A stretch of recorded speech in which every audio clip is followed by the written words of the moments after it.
Lahori chicken chargha बनाते वक्त अक्सर चिकन अंदर से कच्ची रह जाती है। मसाला सिर्फ ऊपर ऊपर होता है। फ्राई करते वक्त मसाला उतर भी जाता है। तो आज की ये रेसिपी आपकी तमाम प्रॉब्लम सॉल्व कर देगी, क्योंकि आज मैं बनाने वाली हूँ असली लाहौरी चिकन चरगा, जो अंदर तक परफेक्टली कुक, निहायत सॉफ्ट जूसी होगा, जबकि बाहर से इसकी मसालेदार कोटिंग बिल्कुल क्रिस्पी और रेस्टोरेंट जैसी लगेगी। घर में दावत हो, वीकेंड डिनर हो या किसी खास मौके पर मेहमानों को इम्प्रेस करना हो, तो ये रेसिपी आपकी डाइनिंग टेबल की शान बन जाएगी। इस वीडियो में परफेक्ट मैरिनेशन से लेकर स्टीमिंग और फ्राइंग तक हर ज़रूरी टिप डिटेल से शेयर करूंगी, इसलिए वीडियो को एंड तक ज़रूर देखें। तो चलें फिर शुरू करते हैं इसको बनाना। लाहौरी चिकन चरगा बनाने के लिए यहाँ पर मैंने ली है होल चिकन, और वज़न में देखा जाए तो ये तकरीबन 1.25 किलो के आसपास है। चिकन की दोनों साइड्स पर मैंने डीप कट्स लगा लिए हैं। कट्स लगाने का मकसद ये है कि जो भी मैरिनेशन हम चिकन पर लगाएंगे वो सिर्फ ऊपर ऊपर ना रहे, बल्कि अंदर तक अच्छी तरह से पेनिट्रेट करे और चिकन का हर बाइट फ्लेवरफुल बने। चिकन को मैंने एक ही पानी से वॉश किया है, लेकिन अब मैं यहाँ पर इसकी प्रॉपर ब्राइनिंग करूँगी। इसके लिए एक बाउल में मैं पानी ऐड कर रही हूँ। पानी इतना ऐड करना है कि चिकन इसमें ईजिली डिप हो जाए। पानी में मैंने तकरीबन 2 टीस्पून नमक ऐड किया है और 1/4 कप मैं इसमें सफ़ेद सिरका भी ऐड कर रही हूँ। अच्छी तरह से इसको मिक्स कर लेंगे और चिकन को इस नमक और सिरके वाले पानी में रेस्ट देंगे तकरीबन आधे घंटे के लिए। इससे चिकन की रॉ स्मेल कम होगी, इसका टेस्ट फ्रेश लगेगा और नमक चिकन के अंदर तक हल्का सा एब्जॉर्ब हो जाएगा। चिकन की एक साइड को 15 मिनट के लिए इसमें डिप करेंगे। जब 15 मिनट हो जाएंगे तो फिर केयरफुली आपने इसकी साइड को चेंज कर दूसरी साइड को भी 15 मिनट के लिए ही डिप करना है। जब तक चिकन की यहाँ पर ब्राइनिंग हो रही है, इसको रेस्ट मिल रहा है, इसका ज़बरदस्त फ्लेवरफुल सा मैरिनेट बनाकर तैयार कर लेते हैं, जो कि हमारी लाहौरी चिकन चरगे का फ्लेवर नेक्स्ट लेवल पर लेकर चला जाएगा।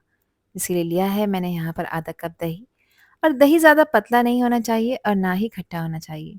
1 टेबल स्पून इसमें मैंने हरी मिर्चों का पेस्ट ऐड किया है। 4 से 5 तीखी वाली हरी मिर्चें मैंने ली थी, इनका पेस्ट बनाकर ऐड किया है। आप चाहें तो चॉप हुई भी ऐड कर सकते हैं।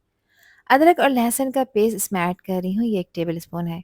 इसके अलावा एक बड़े साइज़ का लेमन था, जो रस में तकरीबन 2 टेबल स्पून के आसपास है, ये भी इसमें शामिल करेंगे। ये हमारी चिकन को टेंडराइज करने में भी हेल्प करेगा।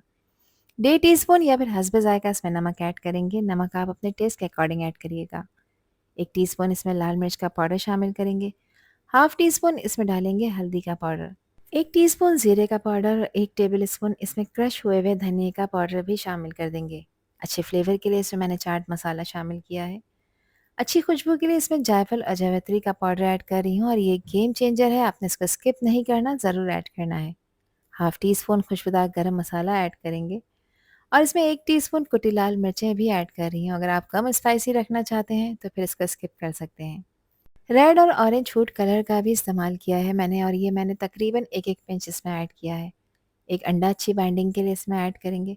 अब तमाम इंग्रेडिएंट्स को बहुत अच्छी तरह से विस्कर की हेल्प से मिक्स कर लेंगे। इसमें किसी भी तरह के लम्स नहीं होने चाहिए, और ना ही ये मिक्सर पतला होना चाहिए, क्योंकि अगर ये मिक्सर पतला होगा तो चिकन के ऊपर स्टे नहीं करेगा, जिसकी वजह से फ्राई करते वक्त या इसको स्टीम देते वक्त ये कोटिंग उतर सकती है। तो इसके लिए ज़रूरी बात यह है कि दही आपने गाढ़ा ही इस्तेमाल करना है। अब यहाँ पर चिकन को रेस्ट दिए हुए 15 मिनट कंप्लीट हो चुके हैं। आप लोग देख सकते हैं कि पानी गंदा हो चुका है, मगर चिकन अच्छी तरह क्लीन हो चुकी है। अब करना ये है कि इस पानी को फेंक देना है। चिकन को खुले पानी से वॉश करना है तकरीबन 3 से 4 दफ़ा। फिर इसको एक छन्नी में रखकर कम्प्लीटली ड्राई कर लेना है। चिकन को अच्छी तरह मैंने पेपर टॉवल से साफ़ कर ड्राई कर लिया है। अब जो मैरिनेशन बना कर रखी थी, वो मैरिनेशन इसके ऊपर डाल देंगे, और बहुत अच्छी तरह से अब आपने इस पे यहाँ पर ये मैरिनेशन लगानी है। लगानी नहीं है, बल्कि आपने चिकन को मसाज देना है। इसके गहरे कट्स के अंदर भी अच्छी तरह से इस मैरिनेशन को फिल कर देंगे, ताकि ये मैरिनेशन सिर्फ ऊपर-ऊपर ना रहे, अंदर तक एब्ज़ॉर्ब हो जाए, जिससे अंदर का भी हर बाइट बहुत ही फ्लेवरफुल बनकर तैयार होगा। जितनी अच्छी तरह से इस स्टेप को आप फ़ॉलो करेंगे, उतने ही रिज़ल्ट्स आपको शानदार मिलेंगे। क्योंकि लाहौरी चिकन चरखे का असल टेस्ट तभी डेवलप होता है जब मसाला सिर्फ ऊपर-ऊपर नहीं, बल्कि चिकन के अंदर तक एब्ज़ॉर्ब हो।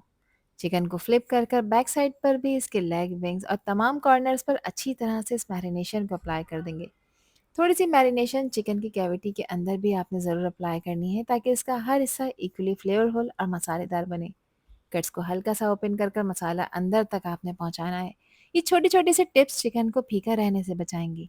मैरिनेशन लगाने के बाद चिकन की दोनों लेग्स को किचन थ्रेड की हेल्प से मैं अच्छी तरह से बांध रही हूँ। लेग्स बांधने से चिकन की शेपिंग कुकिंग के दौरान मेंटेन रहती है, चिकन फैलती भी नहीं है, और हमारा चिकन चरखा सर्व करते वक्त बिल्कुल नीट और रेस्टोरेंट स्टाइल जैसा नजर आता है। चिकन को मैंने एक बाउल में ट्रांसफ़र कर दिया है। अब इसको कवर कर मैरिनेट होने के लिए रख देंगे तकरीबन 4 से 5 घंटे के लिए। अगर आपके पास टाइम है तो आप इसको ओवरनाइट भी रख सकते हैं, मैंने इसको ओवरनाइट रखा था। ओवरनाइट मैरिनेशन के बाद मैंने चिकन को रेफ्रिजरेटर से निकाल लिया है। अब एक बड़ी शीट एल्युमिनियम फॉइल की मैंने बिछा दी है और मैरिनेटेड चिकन को इसके सेंटर में रख रही हूँ।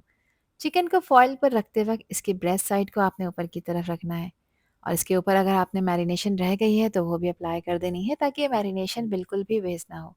अब फॉइल को चारों तरफ से उठाकर चिकन को अच्छी तरह से रैप कर देंगे। इसकी फोल्डिंग एजेस को प्रॉपरली सील करना बहुत ज़रूरी है ताकि कुकिंग के दौरान चिकन की स्टीम और नेचुरल जूसेस बाहर ना निकलें। इसी स्टीम की वजह से चिकन अंदर तक इवनली कुक होगी और इसका गोश्त ड्राई होने के बजाय बहुत ही सॉफ्ट और जूसी बनकर तैयार होगा।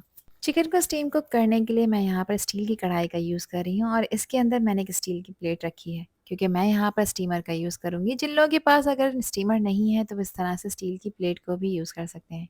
इस कढ़ाई में मैंने तकरीबन 2.5 से 3 ग्लास पानी ऐड कर दिया है। इसके ऊपर स्टीमर रखेंगे और रैप हुई हुई चिकन को इसके ऊपर असेंबल कर देंगे। जिन लोगों के पास इस तरह का स्टीमर नहीं है तो कोई परेशानी की बात नहीं। कढ़ाई के बॉटम में आप कोई छोटा पत्थर वगैरह रखकर इस पर स्टील की प्लेट रख सकते हैं और इस तरह से चिकन को स्टीम कुक कर सकते हैं। अगर फॉइल नहीं है तो आप बटर पेपर का भी यूज़ कर सकते हैं। कढ़ाई के कवर से मैंने इसको कवर नहीं किया है क्योंकि रैप हुई हुई जो चिकन है फॉइल में उसकी हाइट थोड़ी सी ज़्यादा है। इसको मैंने एक पुरानी कढ़ाई से कवर कर दिया है ताकि चिकन किसी भी चीज़ से टकराए नहीं और बहुत ही अच्छी तरह से स्टीम कुक हो जाए। इसको हाई फ्लेम पे आपने बॉईल करना है। जब इसमें बॉईल आना स्टार्ट हो जाए उसके बाद आपने गैस का फ्लेम लो करना है और लो फ्लेम पर चिकन को स्टीम कुक करना है तकरीबन 50 से 55 मिनट तक के लिए। 55 मिनट के बाद हमारी चिकन स्टीम होकर परफेक्टली कुक हो चुकी है।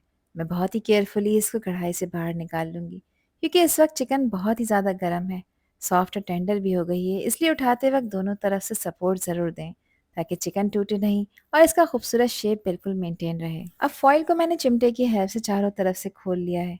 चिकन इस वक्त काफ़ी गर्म है तो इसको आपने तकरीबन 10 से 15 मिनट का रेस्ट देना है ताकि ये थोड़ी सी ठंडी हो जाए। ठंडा करने से चिकन ड्राई भी हो जाएगी। इससे चिकन को हैंडल करना इजी होगा, मैरिनेशन उतरेगी नहीं और गर्म ऑयल में डालते वक्त ऑयल के छींटे भी कम पड़ेंगे। इस पॉइंट पर चिकन काफ़ी नाजुक हुई भी होती है, इसलिए इसे बार बार पलटना या ज़ोर से पकड़ने से आपने अवॉइड करना है। इसको फ्राई करने के लिए यहाँ पर मैंने ऑयल को गर्म होने रखा था। ऑयल का टेम्परेचर इस वक्त मीडियम गर्म होना चाहिए, ना बहुत तेज़ और ना ही हल्का गर्म। चिकन को ऑयल में फ्राई करने से पहले एक बात का खास ख्याल रखना है कि चिकन को ऑयल में एकदम से नहीं छोड़ना है, वरना गर्म ऑयल के छींटे आ सकते हैं और चिकन की शेप भी ख़राब हो सकती है।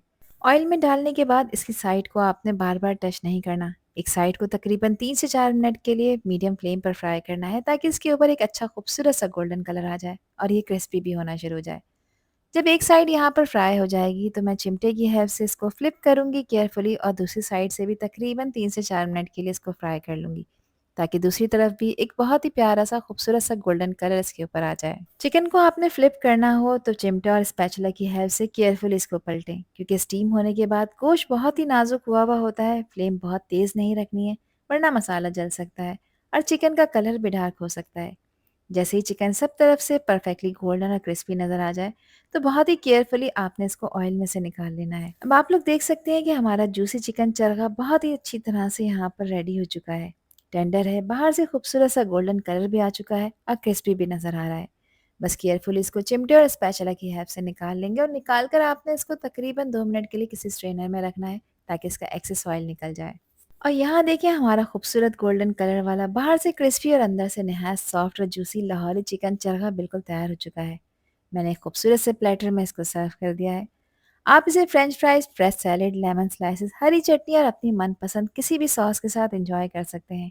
ऊपर से हल्का सा चाट मसाला और फ्रेश लेमन जूस अगर आप ऐड कर देंगे तो इसका चटपटा टेस्ट और भी ज़्यादा मज़ेदार हो जाएगा। अगर आपको मेरी वीडियोज़ और रेसिपीज़ अच्छी लगती हैं तो मुझे टिकटॉक, इंस्टाग्राम और फेसबुक पर भी फॉलो कर लें। आई होप कि ये वीडियो आप लोगों को पसंद आई होगी। पसंद आई हो तो कमेंट सेक्शन में अपना प्यारा सा फीडबैक मुझे लाज़मी शेयर करिएगा। अल्लाह हाफ़िज़, अल्लाह निगहबान।